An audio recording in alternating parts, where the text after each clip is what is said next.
嗨，大家好，我是探皮叔。今天是2025年6月26号。这一期咱们继续聊一聊伊以冲突聊一聊中东的局势。这个伊以冲突虽然暂时停火了，但是还有很多未解之谜也就是各执一词你比如说，这个特朗普派美军的 B-2隐形轰炸机飞越重洋，对吧？轰炸这个伊朗的福尔多核设施，这个轰炸效果到底怎么样？现在是这个众说纷纭很有意思。单从这个以色列、美国方面来看，他们的表态是一致的，也就是伊朗的福尔多核设施遭到了毁灭性的打击，或者说严重损毁。为什么又说各执一词呢？指的是他们国家内部有人说法不一样。你比如美国的 CNN， 美国的很多媒体质疑美军的这次打击效果。从伊朗来说呢，对吧？伊朗的伊斯兰革命卫队说这个他们的核计划不受影响福尔多核设施要么就说没有受到那么大的打击，要么就说提前转移了这个设备和原料。所以今天咱们来聊一聊这个问题。我们先从美国这方面来看6月24号晚上，特朗普在荷兰的海牙受到热烈欢迎。在这个海牙的北约峰会上特朗普可以说是最靓的仔这个北约秘书长吕特甚至喊起了这个特朗普叫爸爸。当然了，这个各自解释也不一样至少说明当时北约的这些领导人气氛还是比较轻松的，会场洋溢着某种胜利的这种气息也是在这个峰会上美国总统特朗普他说上周针对伊朗数处核设施的袭击彻底摧毁了这些设施。特朗普并驳斥了美国媒体有关五角大楼评估，认为此次袭击只会使伊朗的核计划推迟数月的报道。纽约时报华盛顿邮报和 CNN 在本周二援引熟悉五角大楼国防情报局军事情报报告的官员的话报道称，初步情报评估显示，美国轰炸未能摧毁伊朗的地下核设施。两位知情人士告诉美国有线电视新闻网，伊朗浓缩铀并未被摧毁，其离心机基本完好无损另一位消息人士告诉这家美国广播公司，根据评估结果，其浓缩铀早在美国上周日发动袭击之前就已经被转移。特朗普一直坚称美国的袭击摧毁了伊朗位于福尔多纳斯坦伊斯法罕的核设施。特朗普在他真相社交平台发布的一篇帖子中写道，专报虚假新闻的美国有线电视新闻网与失败的纽约时报联手，试图贬低历史上最成功的军事打击之一。特朗普写道伊朗的核设施已被彻底摧毁，那个地方已经被抹除了。白宫方面说这份情报评估是完全错误的。美国中东问题特使维特科夫也驳斥了这份情报报告。维特科夫在周一晚间告诉福克斯新闻他说这3座核设施的绝大部分，如果不是全部的话，离心机都遭到损坏或摧毁，以至于几乎不可能重启该项目。在我看来，以及在许多其他看过原始数据的专家看来，这需要数年时间。维特科夫还称泄露该报告是叛国行为。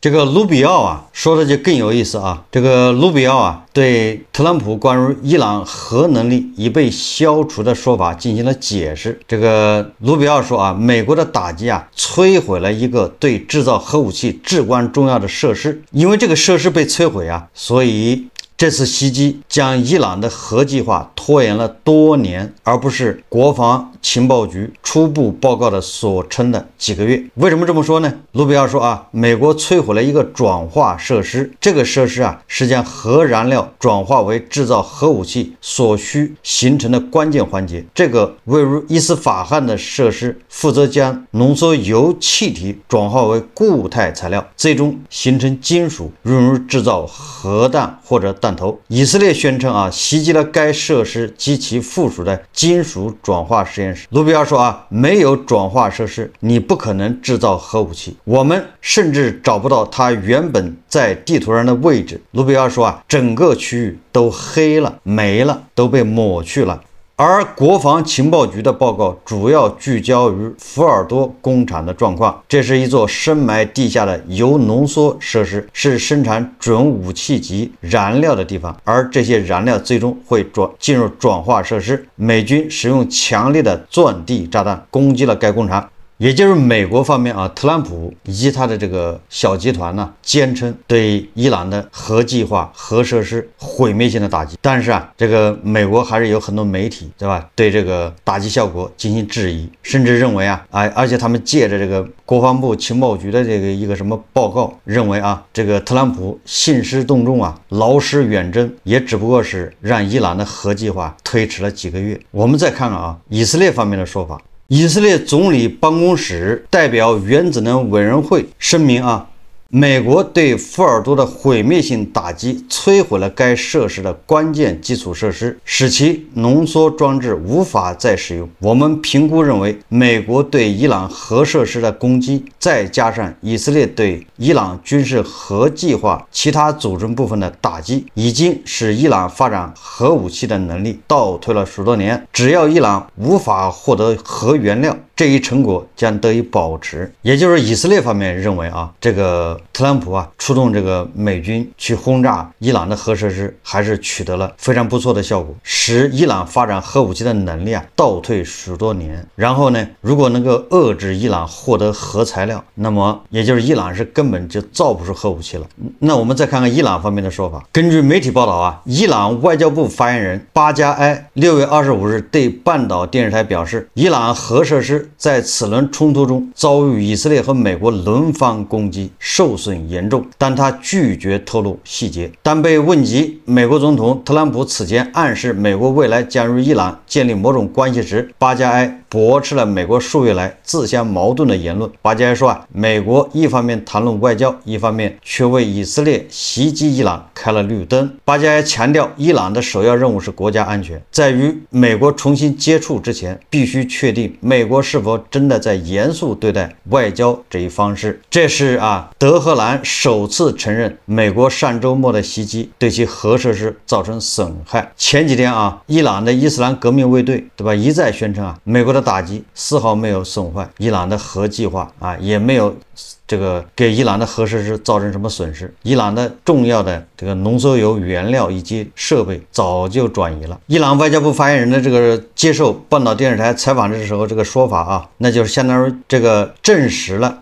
特朗普先前所说的伊朗核计划已被延迟数十年。所以大家有没有发现这个很蹊跷目前以色列方面大家比较统一，这个内塔尼亚胡发表一个声明，也就是对伊朗的核设施这个打击效果非常明显。但是美国国内和伊朗的国内却传出了不同的声音。那这个到底是怎么回事呢？所以我们就聊一聊这个事情。首先特朗普派美国空军这个 B-2 隐形轰炸机去轰炸伊朗的核设施，打击效果到底怎么样？咱们客观的说因为现在是各执一词我觉得以色列方面的说法可信度比较高一点，但是不是就是接近真相，这个也不能太早的下结论。也就是说，这个对这个福尔多核设施甚至伊朗的核计划造成多大的这个损失，这个恐怕需要几个月甚至很长时间才能搞得清楚各方放出来的消息都是有目的的，都有自己的目的所以他们都在混淆这个真相。为什么各执一词？我比较倾向于以色列的说法，但是也不能说完全同意。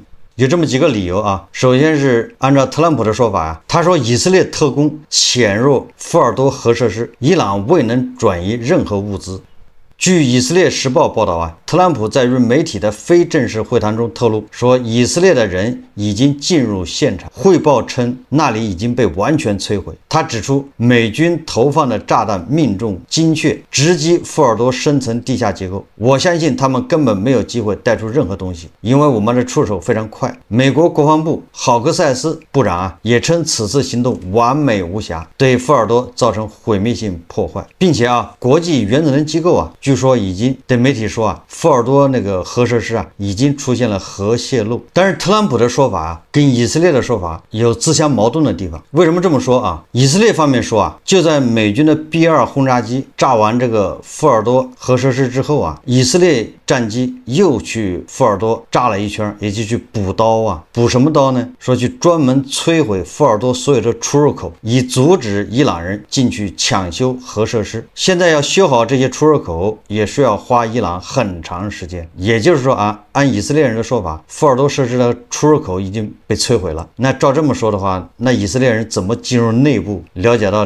他内部这福尔多这个内部设施被完全摧毁呢？也就是到目前为止啊，这福尔多内部打击效果应该是无从得知，对吧？特朗普的说法，以色列的说法都是自相矛盾的。以色列的说法为什么不能全信呢？那也就是说啊，这个叫内塔尼亚胡啊，他有这种夸大战果的这种动机啊，因为这个战果越大，越有利于内塔尼亚胡。因为内塔尼亚胡第一个，他好像是要面临着弹劾吧，好像国内也面临压力，他也要连任，应该是这么理解啊。第二个，他发动的这个突袭啊，你不能无功而返啊。他发动的这个突袭，最后告诉以色列人民啊，说我们只是推迟了几个月，那这个没有办法交代。所以说啊，在伊朗的战果越大，越有利于内塔尼亚胡，所以至少他有这个动机，对吧？愿意承认这伊朗的核设施被摧毁得很彻底。但我为什么有时候相信内塔尼亚胡说的呢？那是因为以色列人更关心伊朗的核计划、核能力，因为这个一点玩笑都不能开。所以说啊，我是倾向于以色列人的说法，但是要抱有一定的怀疑，就是他也有可能会夸大。客观上啊，要评价伊朗的这个核计划被摧毁的程度啊，那真的需要几个月啊去详细了解。那美国为什么国内有不同的声音呢？我觉得这很正常啊，因为美国它本来就从来没有统一的声音。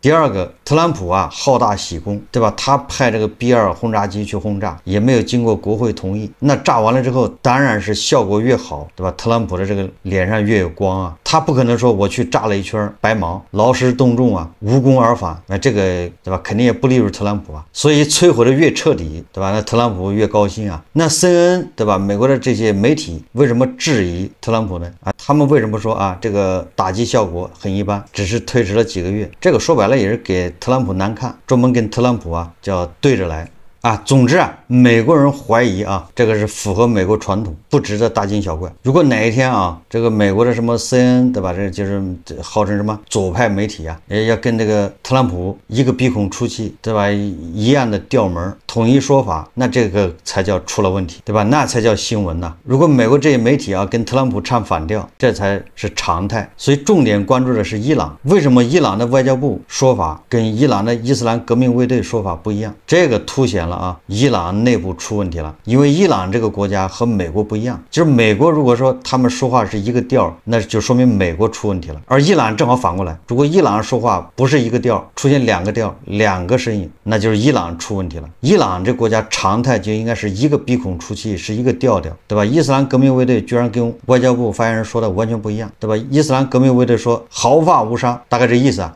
伊朗的这个外交部说损失严重，但具体怎么严重我不说。这种反常现象啊，说明了伊朗内部啊，在以色列和美国的这个12天的这个混合双打之下，已经产生裂痕。这个是客观现象，这是必然的。就是伊朗内部它不是铁板一块啊，对吧？上面金字塔顶尖的是教士集团，那下面那个世俗的总统，对吧？那些什么国防部、什么外交部，他们之间没有矛盾吗？不可能的啊！大家如果关心这段历史，就是这个伊朗啊，1979年这个伊斯兰革命以后啊，这个伊朗的这个叫神棍政权啊，它这个矛盾一直是存在的，矛盾重重啊。就是霍梅尼啊，作为这个宗教领袖，然后这个哈梅内伊是总统，他们俩之间就有矛盾，但是矛盾没有大到翻脸的地步。等到哈梅内伊，对吧，接了这个霍梅尼的衣钵，哈梅内伊下面就是出个4、5任总统吧，这4、5任总统跟哈梅内伊关系都不好，他们当总统之前好像跟哈梅内伊关系都不错，都是心腹，但是一旦他当了总统之后，马上就关系就不融洽。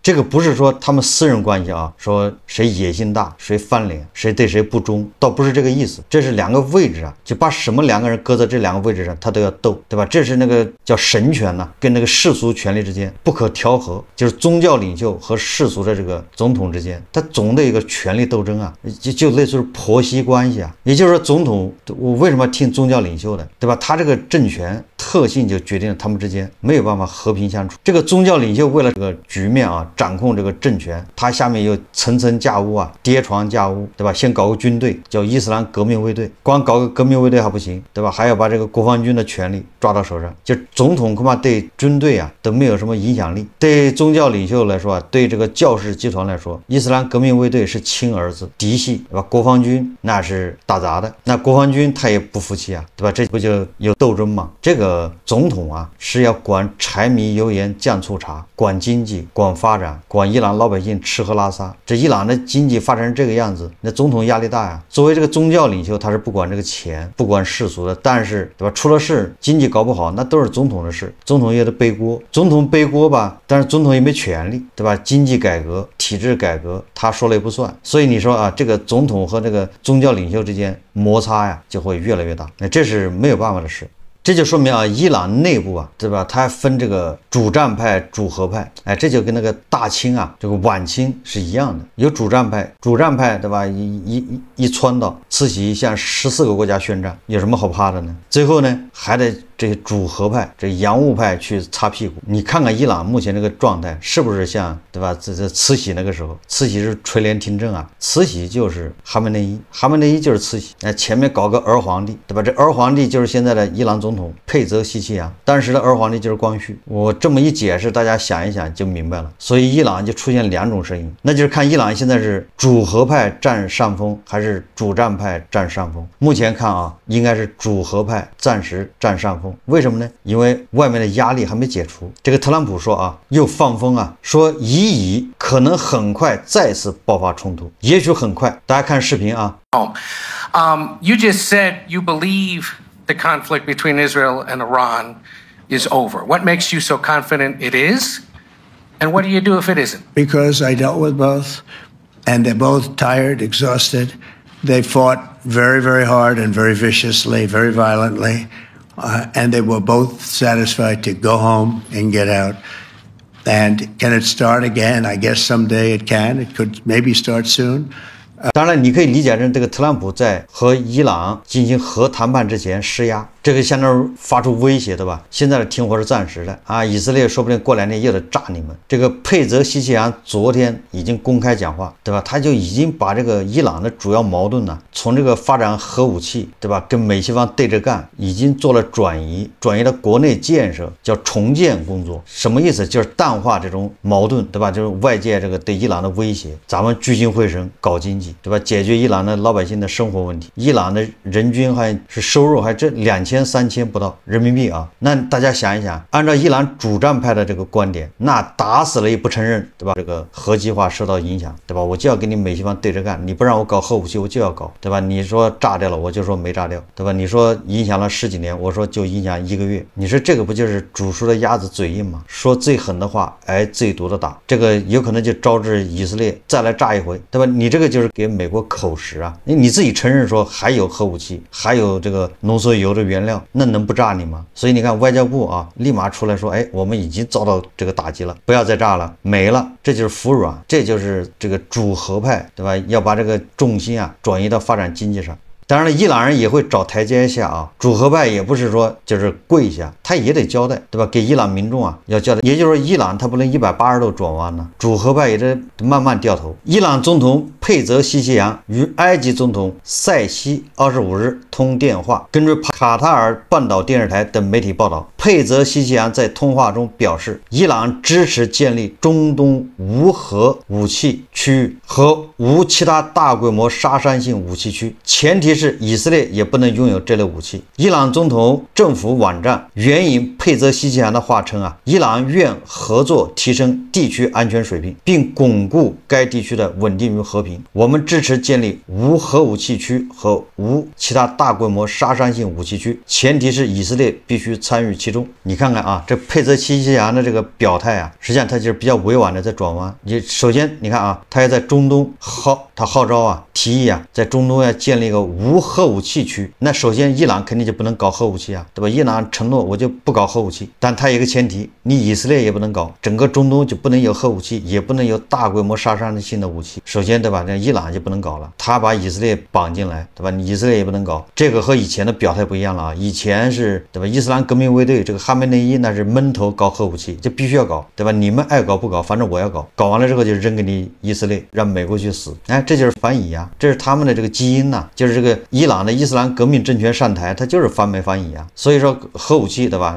他就得搞。那现在佩泽西奇扬的这个说法，也就是伊朗放弃搞核武器，但他只是找一个借口，对吧？在中东建一个无核武器区、无大规模杀伤性武器区，你以色列也别搞。这个伊朗一下就主动了，为什么呢？伊朗提出这个口号之后，那中东那些国家肯定支持他呀，那沙特、阿联酋对吧，卡塔尔甚至埃及对吧，那都支持他。为什么呢？中东没有大规模杀伤性武器，没有原子弹，没有核武器，符合大家的利益，压力给到以色列这边。你伊朗搞核武器啊，你得罪了不光是以色列啊，你把全世界其他国家都得罪了，除了什么朝鲜对吧，几个国家光脚的不怕穿鞋的，这些国家无所谓，剩下的国家都反对伊朗搞核武器。中东那些国家那些兄弟那更反对。哎，这时候伊朗对吧，浪子回头啊，他换了个说法，大家都别搞，那中东那些国家那就支持他。但是啊，伊朗内部啊，这个目前是主核派占上风，但这个主核派占上风能占多长时间，这又是个问题。这个哈梅内伊啊，躲在地堡里面对吧，他惊魂未定呢，还没缓过神来对吧，这个就像极了这个老佛爷对吧，西手啊，哎，他往西安跑，他说打猎去了吗？惊魂未定，然后就赶紧让李鸿章你去吧，跟洋人议和去吧，对吧？给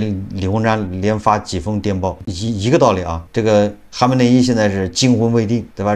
让那个佩泽西奇扬你就擦屁股去吧，只要把我保住就行啊。所以这个特朗普还以色列那个内塔尼亚胡一再说啊，这一次目标对吧，不是奔着这个伊朗的政权更迭去的，也就是不是奔着你哈梅内伊去的。这个到现在为止啊，哈梅内伊还没有露面，就是哈梅内伊现在在哪里不知道。在伊朗全国人民的注视下，伊朗国家电视台的主持人提出了一个伊朗许多人，包括从政治精英到街头普通民众都在思考的问题，大家非常担心最高领袖，你能告诉我他的情况吗？主持人对哈梅内伊办公室的一名官员说，这位官员呢，也就是哈梅内伊档案办公室主任，也就专门这个记录哈梅内伊的，对吧？这么个人，那肯定是他这经常在哈梅内伊左右啊。档案办公室主任嘛，那干啥的？那以后写历史的，对吧？这个人叫麦赫迪·法扎埃利。这个电视台主持人问他，哎，你能告诉我最高领袖现在在那里吗？什么情况？结果他给不出答案。这个法扎埃利表示啊，在以色列和美国发动猛烈轰炸之后，他也收到了许多官员和其他人士的询问，他们对哈梅内伊的感到担忧。他说，我们都应该祈祷。法扎埃利先生说啊，负责保护最高领袖的人员工作出色。他补充道，如果上帝保佑，我们的人民可以在他们领袖身边庆祝胜利。如果上帝保佑，官员们称哈梅内伊一直躲在掩体中，并尽量避免使用电子通讯，也就是进行了电子屏蔽啊，以防止遭到暗杀。高级军事指挥官和政府官员对于最近几天是否与哈梅内伊会面或交谈过，一直讳莫如深，也就是一直闭口不谈这事。也就是记者问你最近有没有见到哈梅内伊？这个话题不要谈。更关键的是啊，在周三的内阁会议上，伊朗总统佩泽西奇扬表示，现在是改变国家管理方式的时候了。去年他在就职时承诺要让伊朗更加繁荣，社会更加开放，与西方更加密切接触。战争和人民的团结为我们改变治理观念和官员行为创造了机会，这是一个黄金变革机会。7月初啊，是伊朗什叶派穆斯林的重要宗教游行活动，叫阿舒拉节。按照惯例啊，晚年这个节日，哈梅内伊都要露面上电视啊，要亲切的会见这个群众。那也就是啊，还有4-5天时间，大家就能知道哈梅内伊到底什么情况。如果还不出来，那就有可能是吓傻了。也就是看来看去啊，伊朗当前的这个局势啊，还真有点像清末。这个教士集团呢，还能掌控伊朗到什么时候？这个还真说不好。毕竟啊，武昌起义啊，也很偶然嘛。不要看现在啊，伊朗有很多群众走上街头庆祝伟大胜利，对吧？像这个哈梅内伊祝福伊朗成功迫使以色列停止侵略，赢得了对以色列作战的伟大胜利。他们高举这个哈梅内伊的画像，高喊着让美国去死，让以色列去死这些口号。